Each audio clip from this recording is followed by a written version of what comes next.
Okay, welcome back after the break.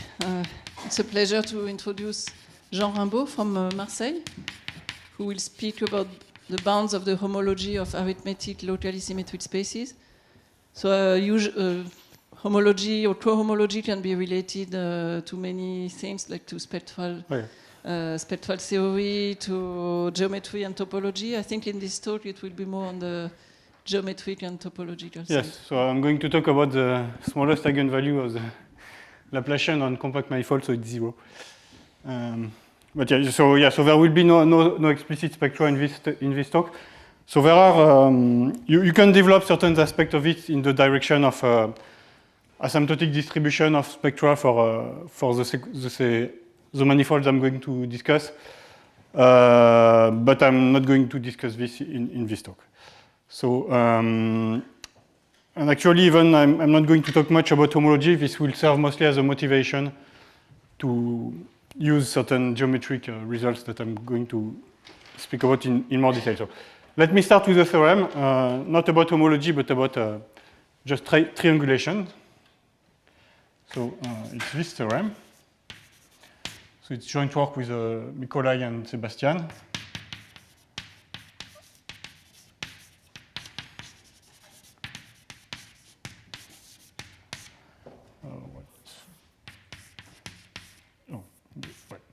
A bit later than that, from 2-3 years back, and it's Gosevic. So I take X a symmetric space, which maybe I'm going to explain very shortly what it is. So what is a symmetric space?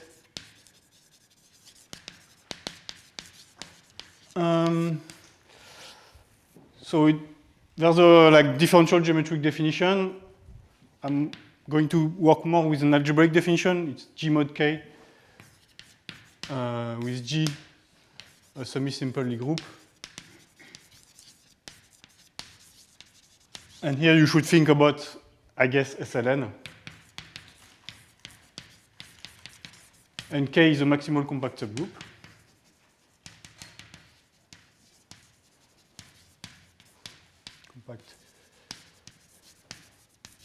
Which is unique up to conjugacy. That's like undergrad result, and in this case it's SON.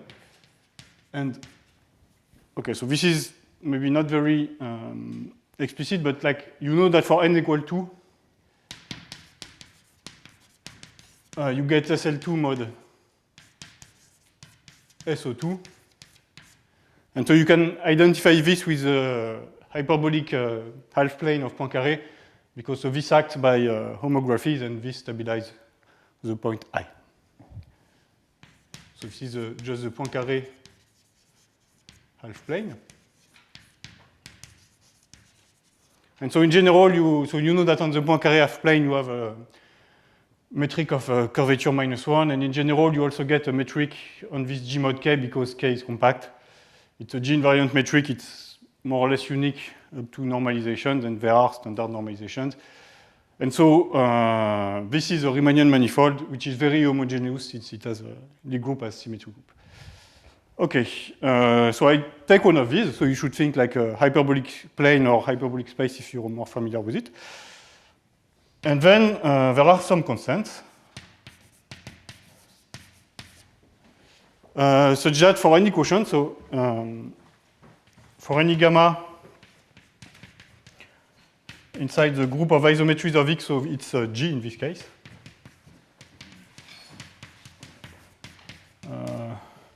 Well, let me say something actually true. Positive isometries are connected, and it's the connected component of G. Well, maybe mod center, but yeah, it doesn't matter. Which is discrete and torsion-free. So So we already saw these terms in Bram-Stoke. So discrete torsion-free means that the action on X as a subgroup of the isometries is discrete, means it's properly discontinuous. Orbits are discrete, and you can see around. Torsion-free means you get no singularities in the quotient. So the quotient is going to be an actual Riemannian manifold locally isometric to X. And the theorem is that you can triangulate this manifold if this is arithmetic with a number of simplices which is bounded by the volume with this constant. So let me say this precisely. Let me give a notation. So I call the quotient M, and I arithmetic.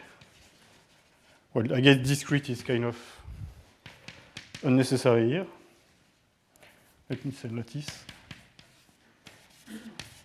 So yeah, discrete is kind of superfluous because arithmetic is discrete. So I have this arithmetic manifold, then M is homotopy equivalent.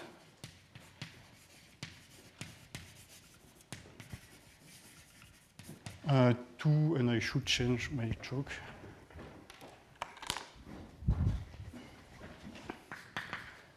To a simplicial complex of degree at most B. So degree is just the number of simplices incident to every vertex. And there are at most 8 times volume vertices.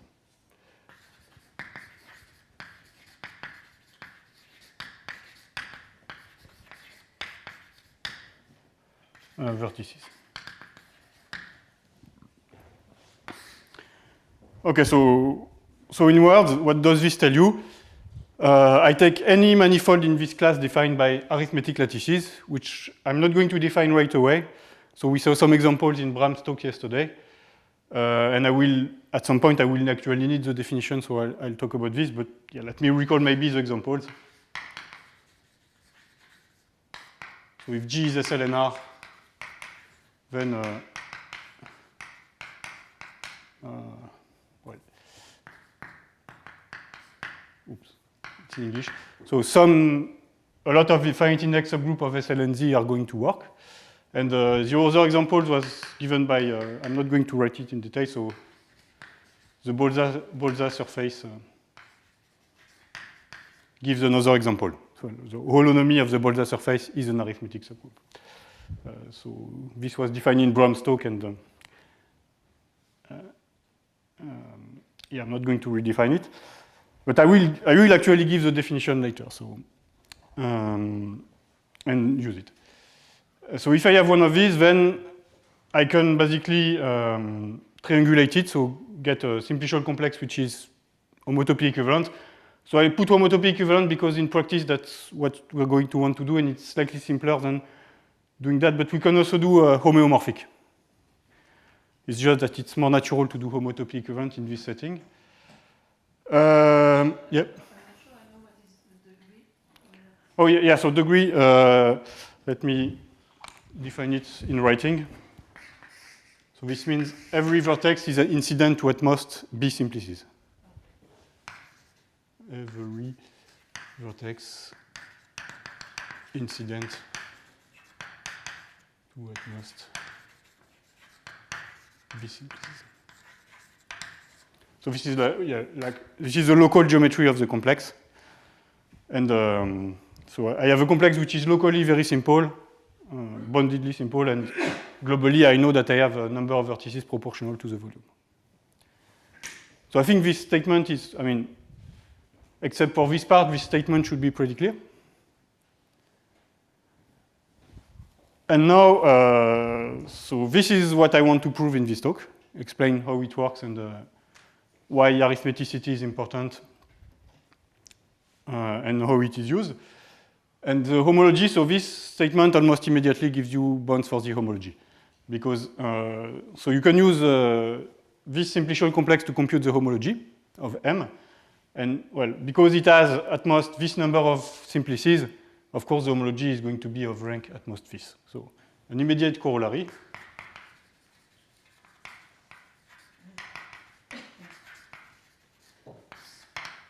Is that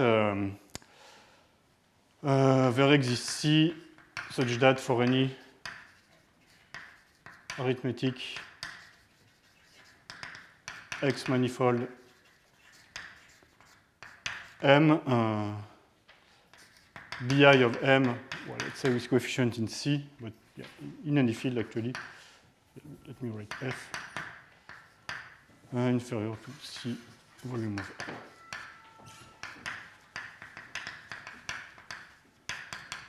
Okay, so these are the homology is bounded by the volume for arithmetic X manifold. And this is immediate because homology is basically a quotient of the F module spanned by these simplices.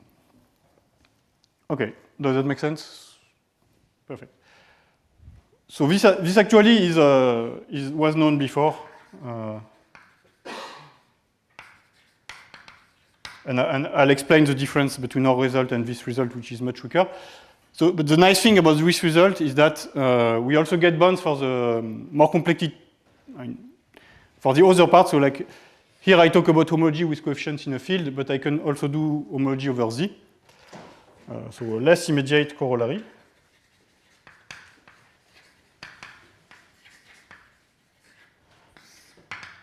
In particular, so this does not use the degree, but this will use the degree, this part. So there exists, let's say, C prime, such that blah, blah, blah. So the logarithm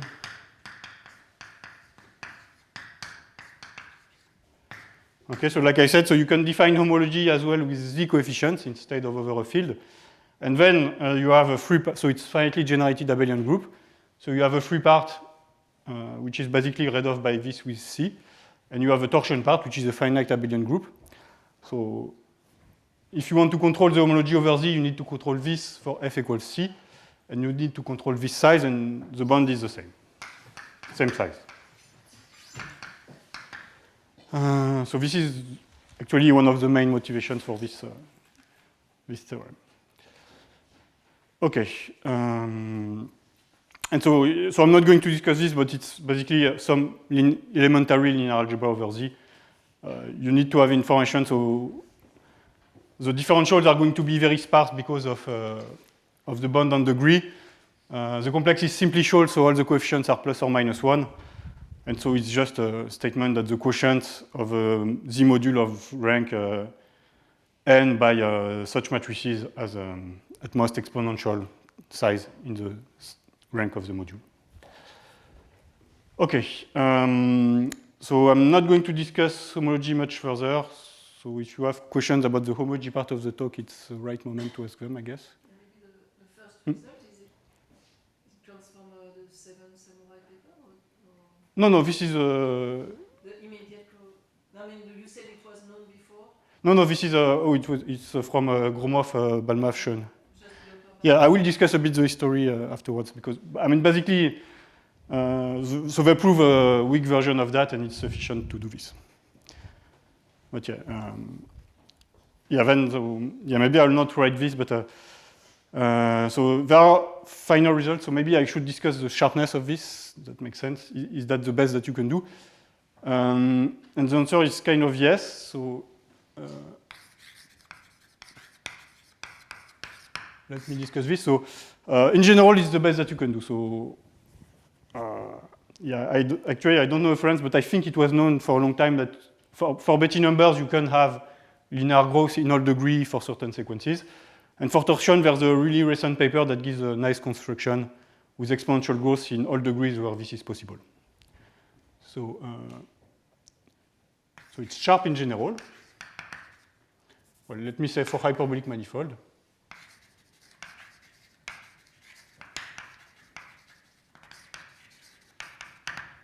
So Stepan Alexandrov constructed. So it's on the archive from last year. So sequences.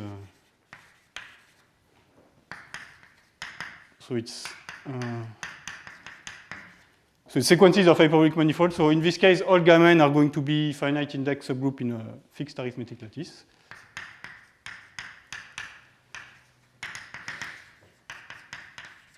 So it's finite index. No, I don't remember. Yeah, maybe. I mean, they're not cofinite, of course. Like they don't Benjamin-Isham converge. Actually, it proves even a bit more. And with, if I remember correctly, he even proved that BI of Mn with F2 coefficient goes to plus infinity. Oh, sorry. A bit better than that, divided by the volume of Mn, does not go to 0.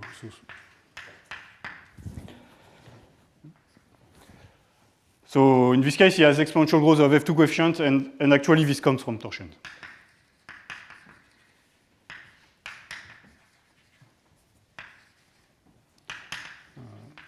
Torsion classes.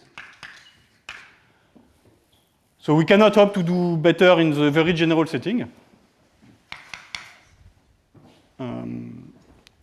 But in many cases, actually, you can do better. So like Nani says, there are other results that are a bit better than this. And it's, I guess, so this is the 7 people paper.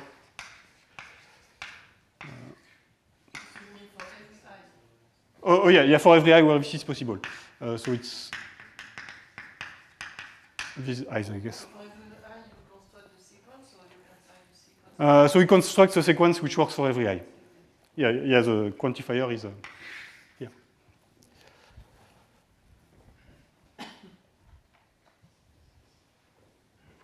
Yeah, it's very short construction. It's not very complicated. You have to kind of start with enough things, and then he does a smart thing to get this. But so the thing is that it's a very specific construction, and we kind of expect that generically this does not happen. So I'm not going to state anything in this direction. But if you leave hyperbolic, just hyperbolic manifold, and you go to higher rank, then actually this does not happen. So if X is higher rank, let me say not a product to simplify the statement. You can do better than this, but I want to stay simple.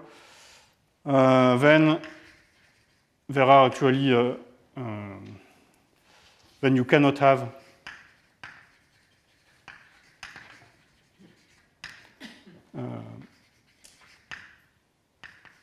so volume of, wrong direction, I guess,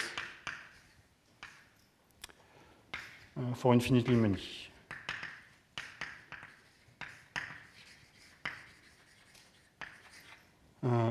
M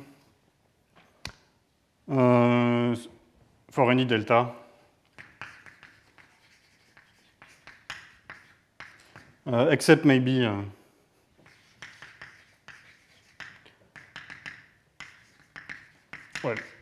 well, basically you understand anything. So if the space is higher rank, what happens is that you know exactly, you actually know the limit of BI divided by vol.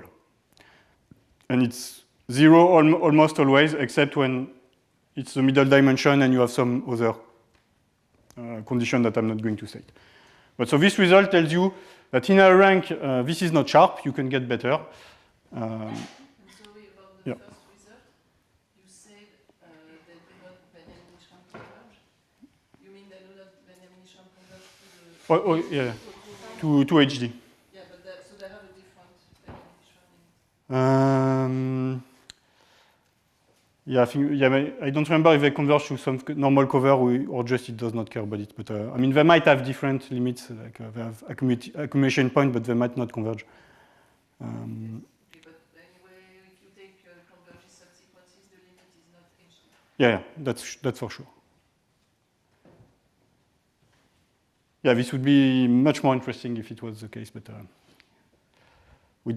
so we expect that that if you converge Benjamin-Isham, this is true, but for torsion, it's completely open. So so I said a few things, and there are a lot more results and mostly conjectures, especially about torsion, about what should happen. But I want to go more into the details of this result rather than discuss generalities. But feel free to ask questions if you want more precise statements at some point. Okay. So I said I would do some history, so let me do that now.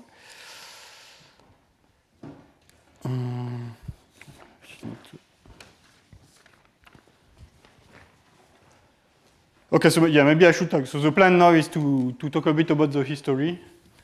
Then I will talk about Thichtean decomposition, and then about the a better version of Thichtean decomposition for arithmetic manifolds. That's kind of the main technical part of our paper.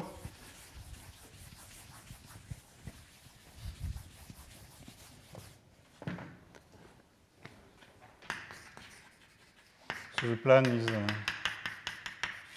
this. So this is going to be very short. Second part is going to be the Thichtean decomposition. And third part is arithmetic Margulis lemma, or Kolar lemma, let me say. Okay, so yeah, I think the part will be longer and longer, and maybe I won't have time to finish the last one, but hopefully I will get to explain something. So history, so like this kind of results was in the Balmav-Gromov-Schoen book, so they prove something. So Balman, Gromov-Schoen. So I guess it's like I never know how to attribute this because I think it's result of Gromov, but the write-up was done by all three, so I'll attribute it to all three. And so they prove exactly this result in more generality. So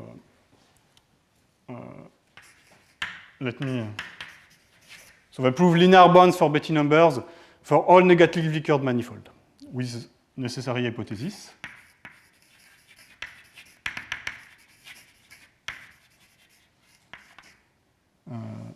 So let me say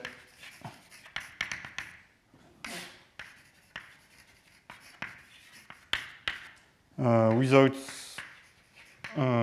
Euclidean de Ram factors.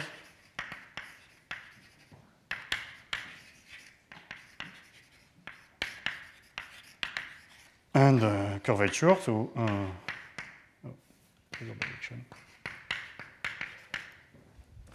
so here I just talked about symmetric spaces because that's the setting I want to use for this talk. But like I said, so symmetric spaces are Riemannian manifolds, and they are Riemannian manifolds with negative curvature. I mean, those symmetric spaces, like there are also compact ones that are positively curved, but yeah, so you have, I forgot some adjectives here, I guess. But so these symmetric spaces that I'm talking about enter in this setting. And so this is kind of the minimal hypothesis that you need for a theorem like this to hold, because there are fairly easy examples that contradict it if you remove any of them.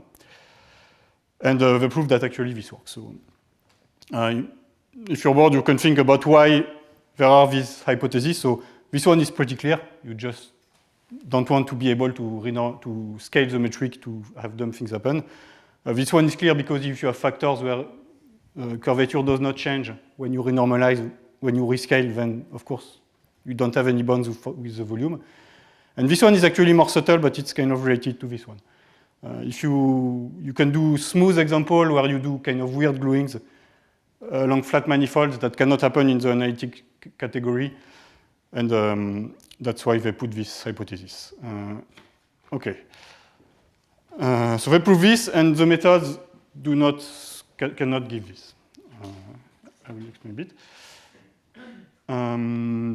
But of course, so this is, from the differential geometric point of view, this is much more complicated than what we prove.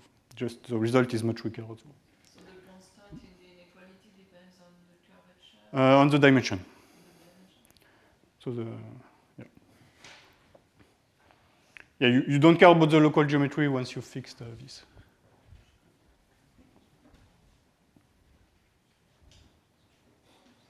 Yeah, I should maybe. Yeah, I should have. Yeah, actually, yeah. This is very sloppy. This should be like a big O.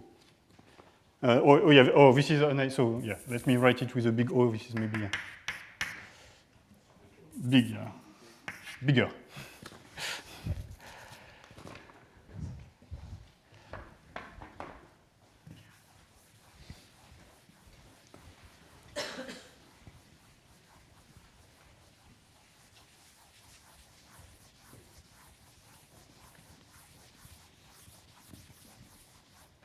Okay, so for torsion, there's a result with the same initials but different people.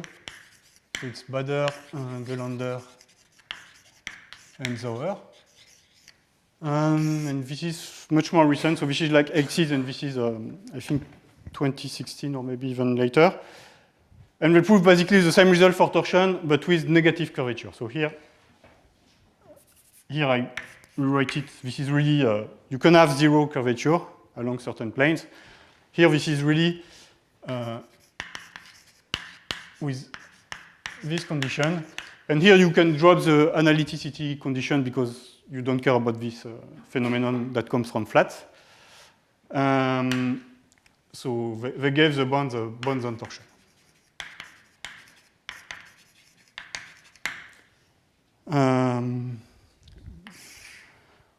So, well, basically the same bonds that I wrote here, except for general negatively curved manifold. No, because so the analyticity, it's this phenomenon you don't want to be able to glue weird metrics along tautologic flat subspaces. This is, I mean, they actually, so I'm not super familiar, but actually they prove like a result with more geometric conditions that they use an analyticity to rule out somehow.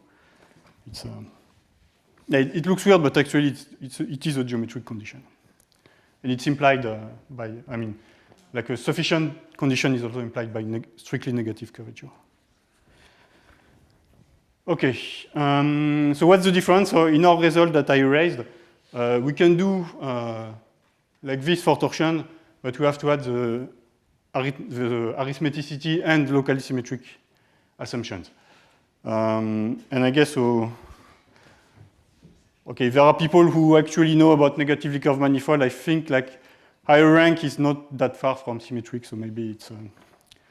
But okay, I don't know about this, so I'm not going to discuss it.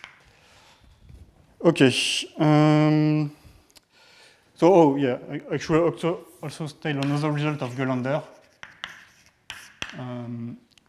So I think in my result I put closed, and if I didn't, I should have, but it's true without closed, and the non-closed part is due to Gelander.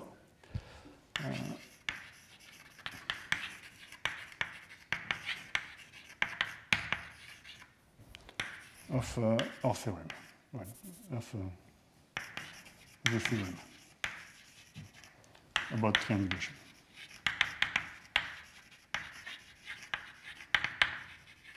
So, so I'm not going to discuss the case of manifold with cusp because Tariq Gelander did it 20 years ago now, and the techniques are very different. Like so in this part, almost everything in your theorem, in your proof of the theorem, trivializes, but there are additional technical difficulties coming from the non-compacity, from the cusp, basically. So he has to do very different things, and it's completely different from what we do. So I'm just going to assume this and deal with the closed case. So,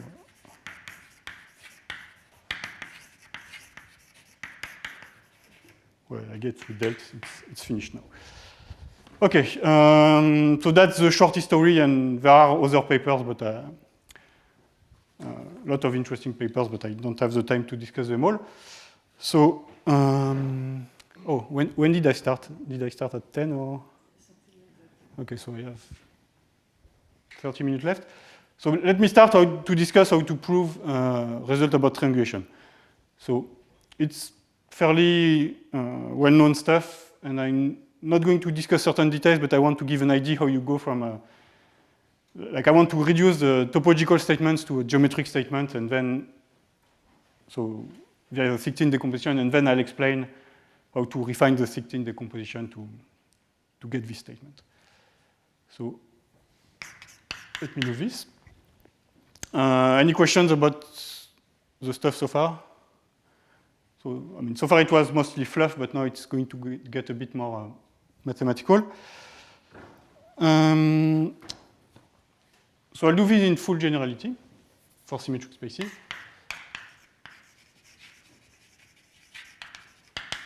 And this time I'll put the hypothesis without Euclidean factors or compact factors. So it's a G mod K for G semi-simple and K maximal compact.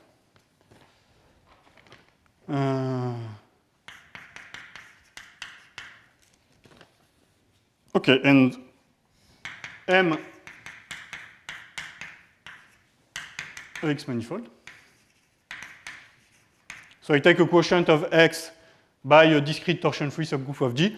So for this Thigton decomposition, you don't need to assume anything about arithmeticity or even co-compacity or co-finiteness of gamma. And then for you define the thick part. So let me define the injectivity radius maybe. So let me give the three usual. If I take a point X, I have the injectivity radius. So maybe so the more visual definition is so you expand the ball around your point, and the radius is the point where it's the radius. The injectivity radius is the radius where it starts to self-intersect.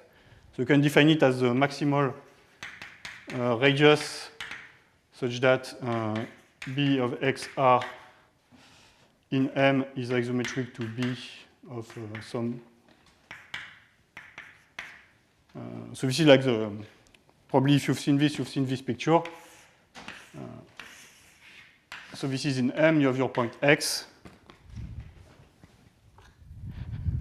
And then you, so you start, if you do a small ball, then it's a ball, and then at some point you start self-intersecting, and this is when you say you've reached your injectivity radius. So.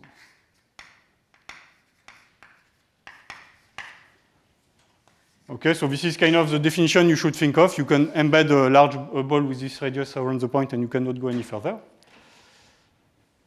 And then it's, so the maybe more useful definition when you work directly with the holonomies is the following. So it's the mean, I guess.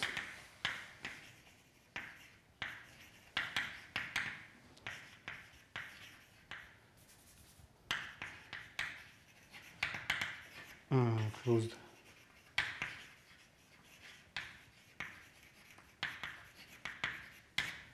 So another way to see it, so you can say that once you've self-intersected, it's the same thing as getting a closed curve. You take the curve through X and the point of intersection, and then you go back with the other radius. And because of negative curvature, this closed curve actually is going to be essential, so non-trivial in the pi1, and it's the same thing. So this is a more like explicit definition, and then you interpret it with the holonomy. So the definition with which you work in practice is the following.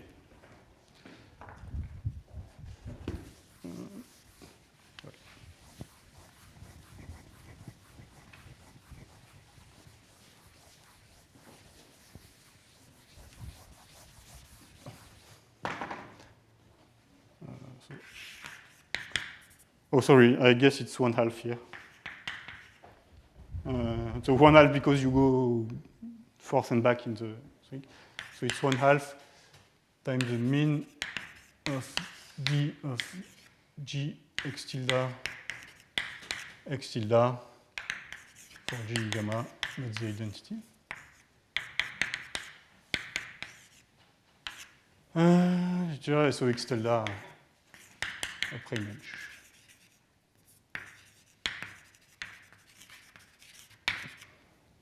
Okay, so you leave this picture to the universal cover, and this means that you have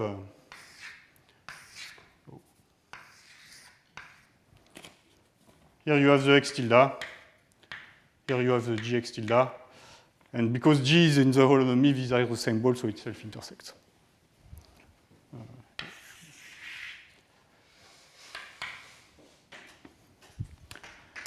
Okay, so why did I define the injectivity radius?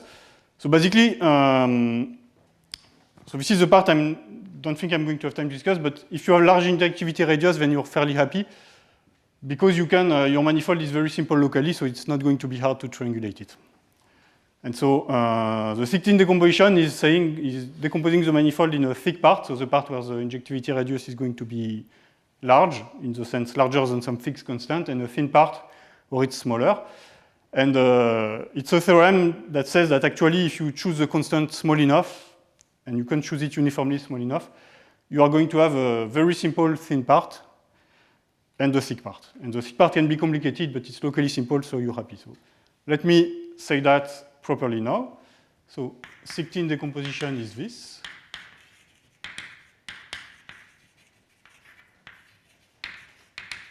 So you have a thick part.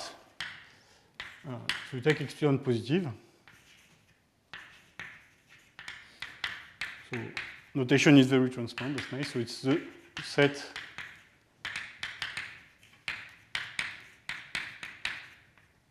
so thick part is a set of points with a large injectivity radius, and thin part is the complement. So,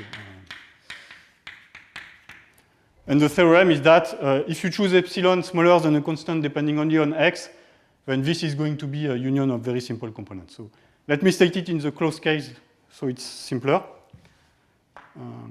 So the theorem which is called Kolar lemma or Margulis lemma.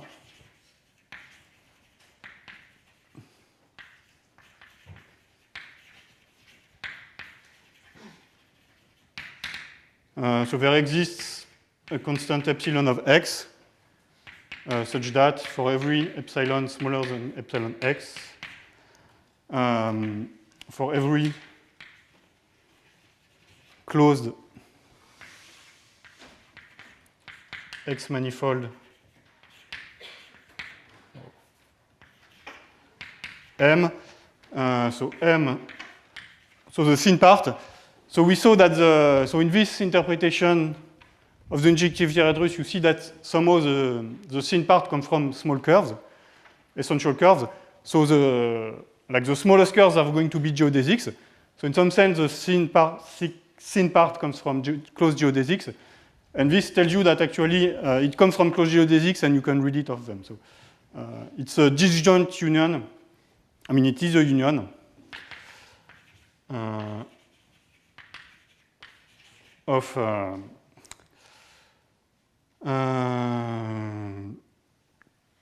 tubular neighborhoods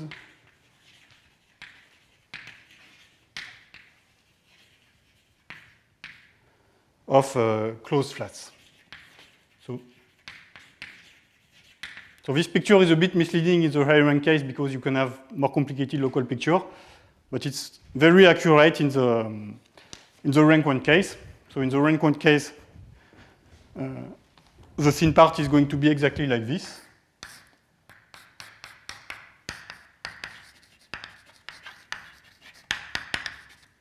And if you do differential geometry, it means negative curvature. If you do more algebra, it's rank 1.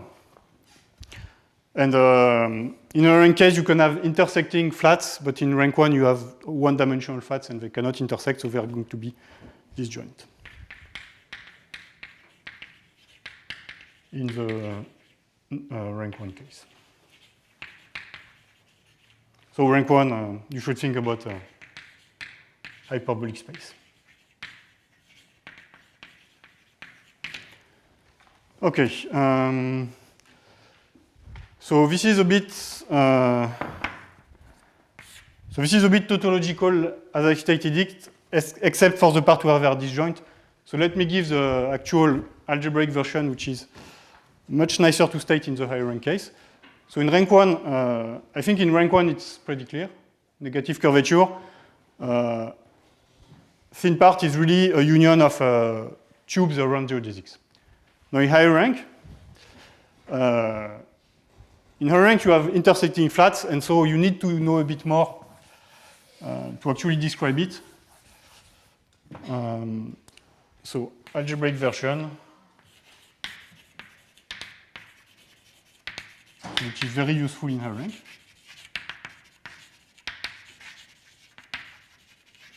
And it tells you this, so for epsilon smaller than, I guess, 2, epsilon, or maybe 1/2, yeah, probably 1/2.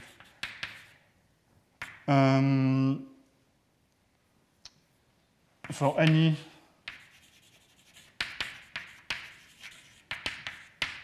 so I replace manifold with discrete subgroup of G. I don't need torsion free here. For any point, so let me call it x tilde, it's in the universal cover. So the algebraic version of being a neighborhood of a flat is being virtually nilpotent.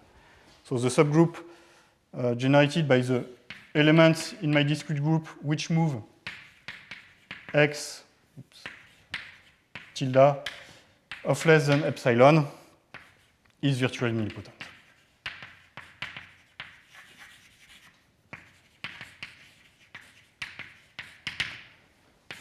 So this is the statement that's usually called the Margulis lemma. In the locally symmetric case, it's due to Zassenhaus, I think. And you can find the proof in full generality in the book by Ballmann-Grövenschen. But for symmetric spaces, it's much easier. Okay, so why did I give this statement? Because in the arithmetic version I'm going to describe later is going to be based on this, because it's much nicer to state. Okay, so this is Sectin decomposition. And now, so this is a part that I'm not going to do very detailed, but so the way to go from geometry to topology is to take nets. So you fix epsilon smaller than epsilon of x, and then you take epsilon net in some, so you take M, a closed X manifold.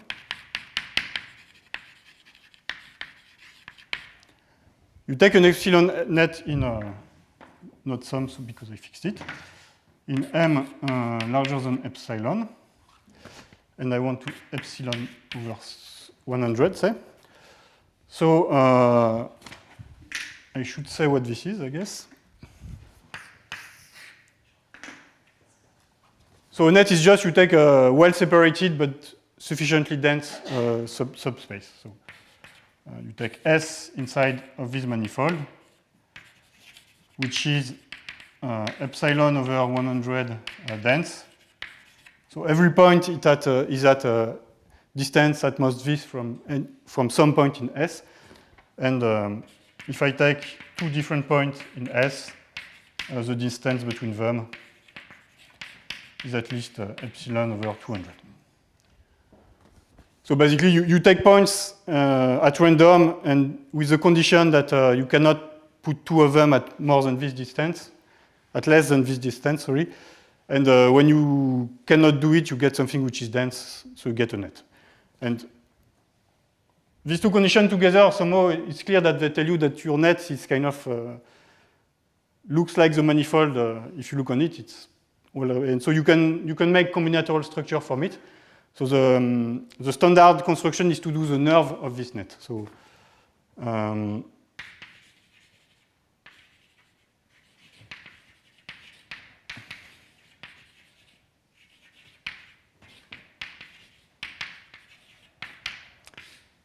so the nerve of this net, so it's going to say, I mean, it's also called the Rips complex. Maybe this is a more familiar term, but in algebraic topology, they call it this. Well, not exactly. But so basically, you look at the ball of radius epsilon over 100 around all set of the point.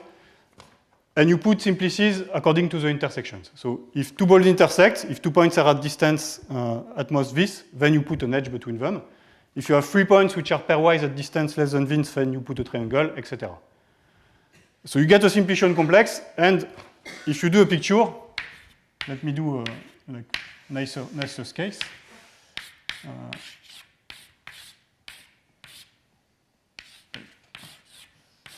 So assume you've done your net kind of nice, like a honeycomb triangulation of Euclidean place. Then actually, if you do the distance properly, yeah, sorry, this is not very isometric, but it's fine, I guess.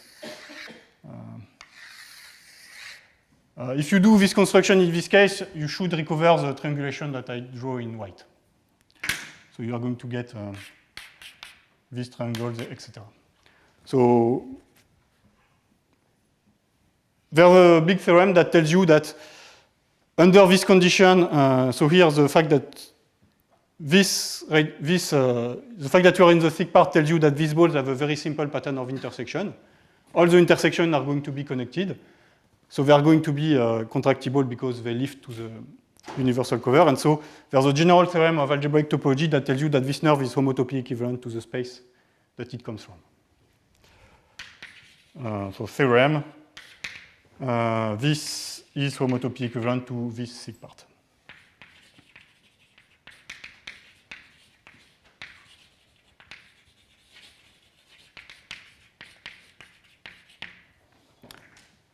Okay, so I recovered the thick part. And now I have 5 minutes to tell you how I do the rest, so that's a bit short, unfortunately. And then, because of the simplest nature of the thin part, you don't really care. It's not bad for Betti number.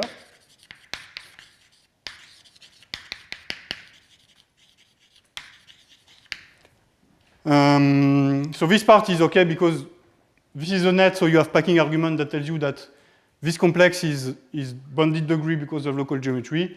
The number of simplices is the right order because of separation properties and packing.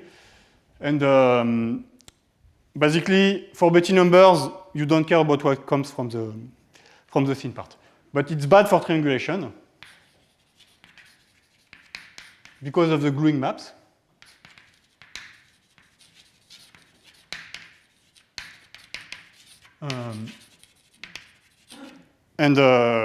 Because so you know what the thin part is, you know what the thick part is, but then you have to glue them together, and you can do this in a pretty wild way.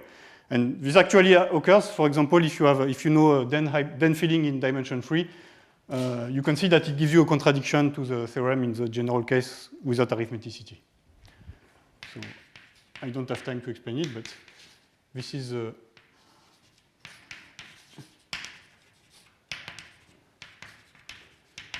this actually does happen that the gluing creates a lot of torsion in the homology and breaks the statement about torsion homology. Okay, so now the question is, what does arithmeticity give you?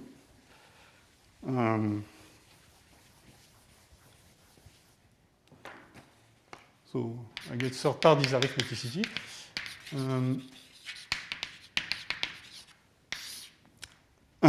So arithmeticity gives you the means to actually not use the thick-thin decomposition, but incorporate everything in the part. So if you think about the closed case, here I said, okay, I triangulate the thick part and then I don't care about the rest, but I could have put my epsilon way below maybe way below the Margulis constant, according to the minimal injectivity radius on my manifold. Okay, I could go inside these tubes if I allow the radius to get very, very, very small. So the problem is then I don't have a uniform bound, so I don't get a bound for the number of simplices in this argument, and it's not good. So the point is that arithmeticity, you get lower bounds on the injectivity radius and upper bounds on the volume of the thin part, which allow you to actually say that you can do this.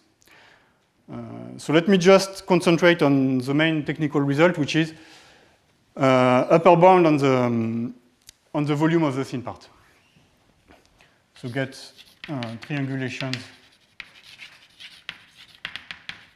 from nets on the whole manifold. So we include the tubes in our netting process. So actually we have to vary the epsilon, but that's not an issue. And then, because we take epsilon very small in the tubes, we need to control the volume, like I said, so we use this theorem. So this is the main technical result, and I'm going to try to use the last 5 minutes or 10? Or 0? 2, okay. Okay, so I'm going to use them to state this theorem, I guess.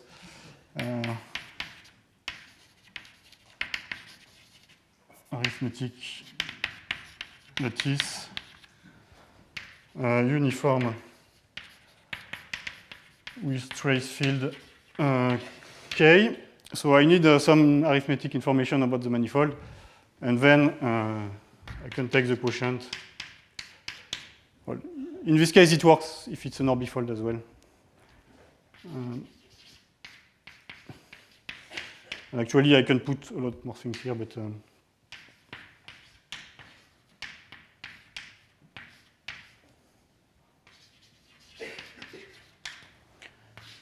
okay, so yeah, maybe let me write. So okay.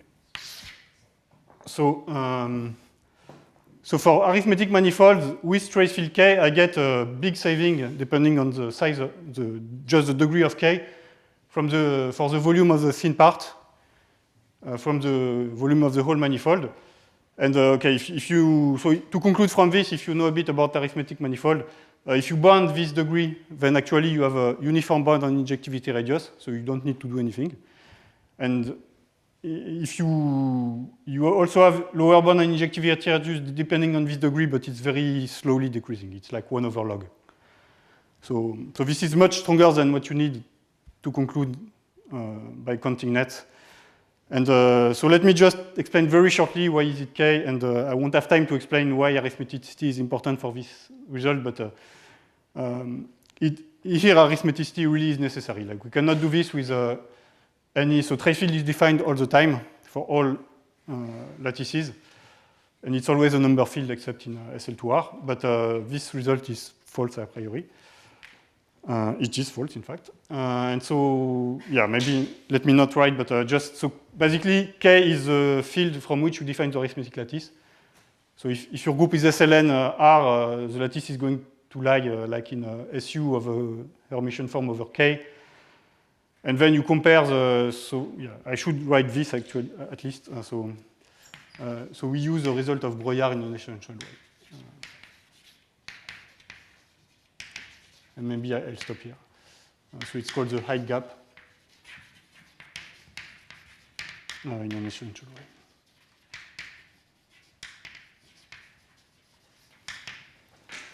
So the height gap tells us that basically we can do arithmetic Margulis with much larger tubes. Okay, I'll stop here.